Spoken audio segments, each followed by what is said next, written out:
观众朋友，大家好，欢迎收看呢礼拜嘅客家新闻杂志，我係刘二平。北部有11笪古蹟，係各種古蹟嘅土千個嘅素材，其中姜埔都有7笪。姜埔對1835年姜秀蘭成立金光府群後，開始大愛提起嘅開墾生涯，然後加速慢慢到北部上京發展。同時，到無共款時期，佢哋都有規模嘅火服務，為北部留落東道老建築。一下一年都向下鬆開姜埔嘅古蹟大門，來看今年韓國嘅路。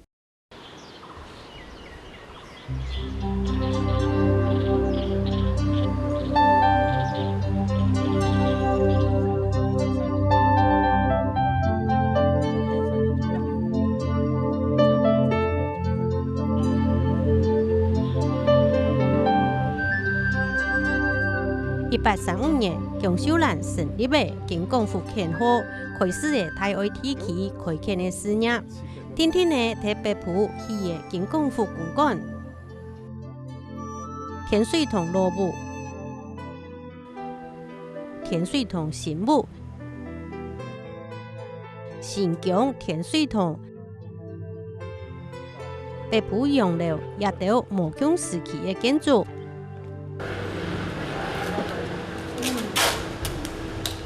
北部工業發展同姜埔有親情嘅關係，故所姜埔喺無共時期起嘅建築，就係北部歷史發展嘅現場。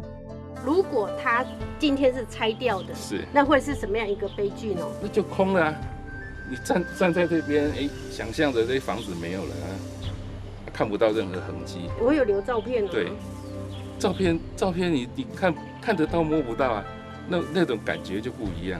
信息模糊了。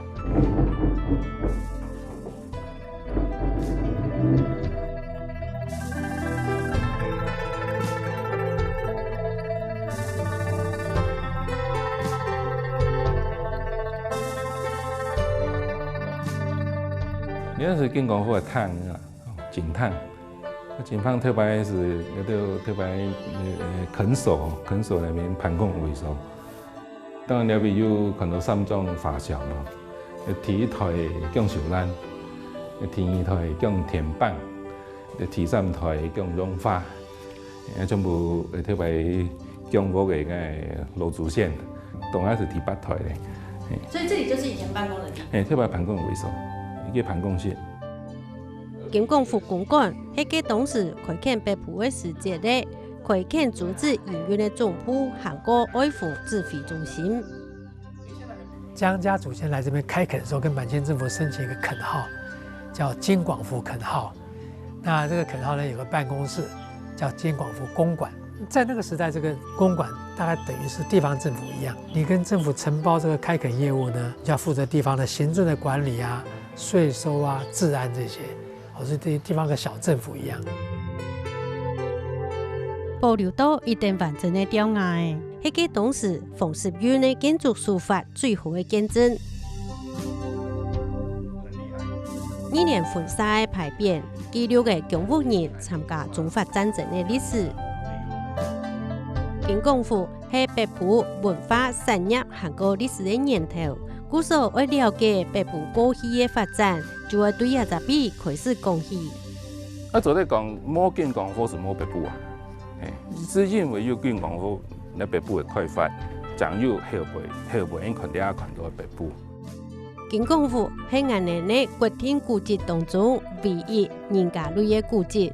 古蹟嘅範圍包含嘅姜秀蘭頭擺係嘅所在，北部人喊做係姜武，姜武人其他講係羅武嘅天水堂。天水堂在甘肅天水吧？哦。那邊，因為我們祖先在那邊，一路上這樣子，我們把堂號就一直帶着過來。最早是因姜埔那邊上天水堂的老屋第一棟，從推算的話，大概就是清朝嘅投降到咸豐年之間，哦，起嘅。因為有隻記錄是講佢咸豐4年，嗰些第一台姜田蚌，佢到姜嶺嗰邊帶，因為武漢人全部搬過來。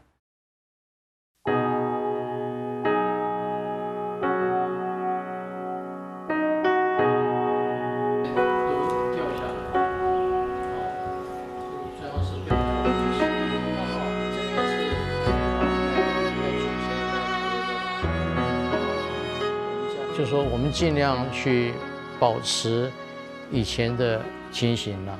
你看那个，这每个20年、30年哈，我应该重新再镶金哈，再涂过。天水堂虽然是国定古迹，不过维护韩国长都是强武的技师工人来负责。个月都有地震，那是石灰墙哈，就开始有一点塌。你开始修这个东西是，其实虽然一点点啊，但是又是这么高，你要是照传统的方式来修的话，我看这要6个月才修得起来，要准备材料嘛，去养灰嘛。就不是我们想的说，哎，你涂一涂就。迄个天水堂有树杀万户的姜文公，是姜少主的神马诶。佢指定本体堂正快摕咧白讲，像也一些高嘅，就会用6张年来涨，还那唔是讲估计最强的活动流水嘅问题。一排一排的瓦哈都已经滑下来，地震的时候它就慢慢滑下来，滑下来以后呢，然后那边就会漏水。正常的修法，应该瓦全部拿起来，再重新再铺回去。啊，昨天我也碰到一个朋友，他说这个瓦好贵啊，已经找不到了。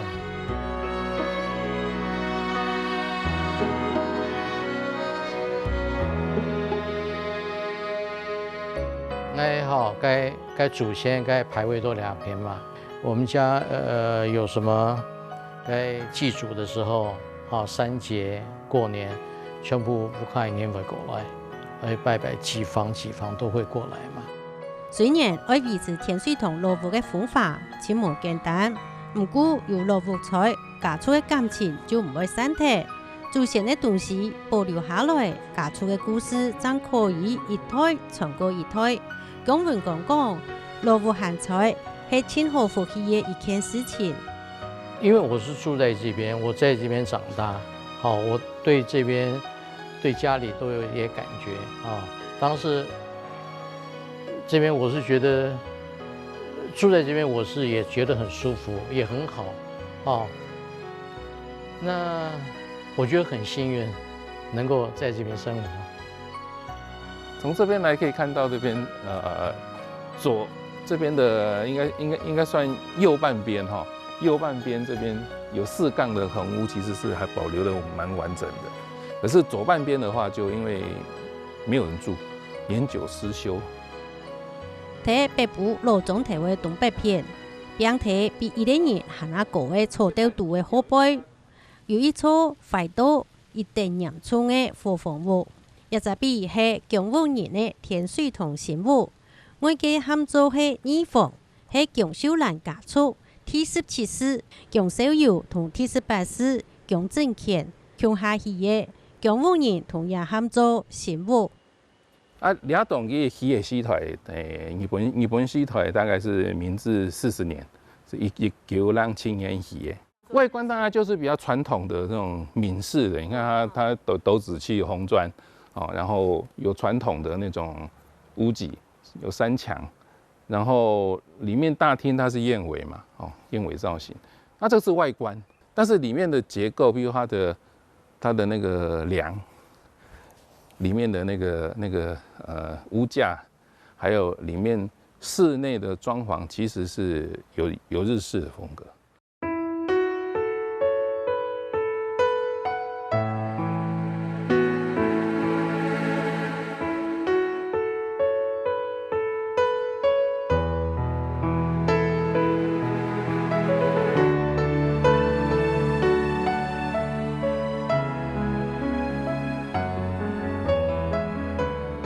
嘿，那真正的台湾的料理咋？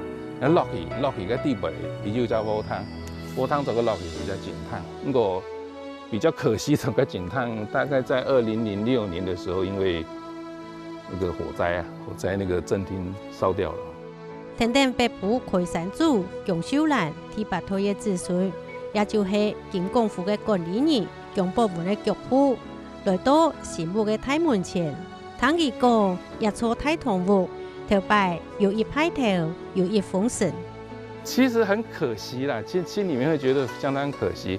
这房子其实它里面的是非常精彩的一栋传统建筑。这里面你可以看到什么？有彩绘，有泥塑，还有胶子陶。里面呢还有什么石雕、木雕都有，甚至正厅那个还有雷金画。以前的房屋都有。嘿，特别啲房屋，很算系那边天水塘幸福的房屋。其实你睇路灯呀，你睇路灯特别没有房屋啊，有两拱拆开的。所以实际上不会多耐了。以前的房屋，房屋可能多2边山。对图上辈看入去，过去安排提位部嘅，也下抢存到木洞档嘅烟米，还扣我扣洞。落定义情感都有一种看见起过了，看见流转体的路上。你看到你屋后背哈，你维修太低，大概就是警探的维修啦，你会看到的维修。白想想嘞，立体嘅。一到头东还能看到嘅烟味嘅部分。嘿，警探的两位啊，因为嗰些2006年嗰些少体苗，后背全部是化掉了。本蛋一同8万户嘅天水塘新屋，經過嘅1935年關渡山大地圖，1910年代階期改建，開路拆鐵嘅左片上嘅兩公房屋，2006年正式又出貨售，人口每因為子孫家搬出去嘅，也下變到千數望。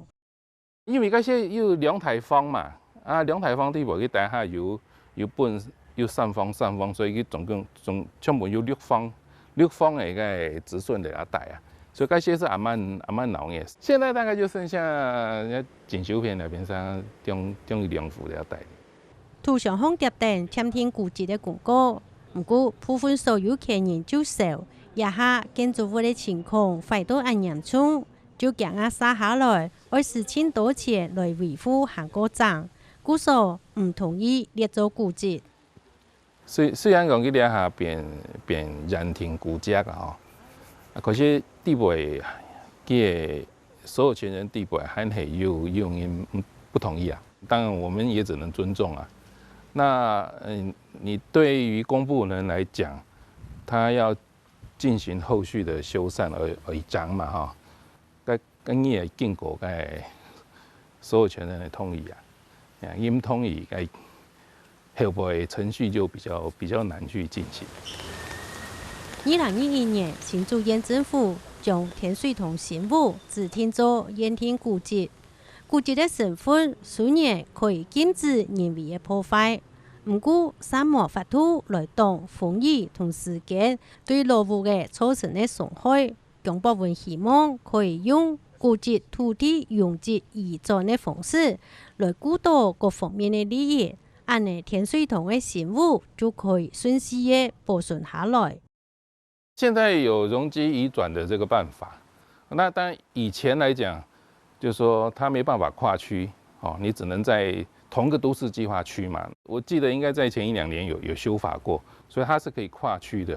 譬如說在同個縣市，你可以跨到不同區。理論上應該這個應該是會有誘因才對，可是為什麼到現在為止，新竹縣都沒有一個成功案例啊？這個其實是一個問號啦。